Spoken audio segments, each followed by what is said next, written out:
জাতীয় নাগরিক পার্টির ১ বছর প্রতিষ্ঠা বার্ষিকী, মানে এই ১ বছরে তাদের অর্জন যদি কি বলি, মানে সফলতা ব্যর্থতা যদি বলতে বলি, তাহলে সফলতা কি আর ব্যর্থতা কি? আচ্ছা, প্রথম কথা হচ্ছে যেহেতু আওয়ামী লীগ বাজারে নাই, আপনি এখন তৃতীয় দল হয়ে গেছেন।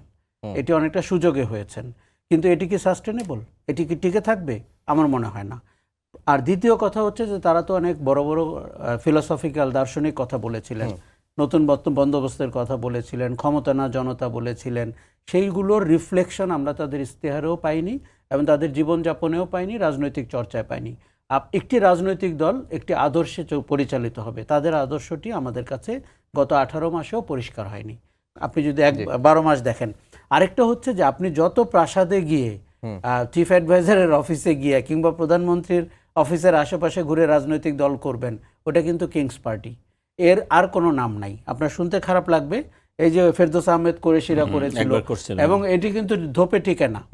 আপনাকে জনগণের কাছে টিকে না সেটা কোনোভাবে। বাংলাদেশের ইতিহাসে 5ই অগাস্টের পরবর্তী প্রেক্ষাপট আর দ্বিতীয়বার একইভাবে রচিত হবে না।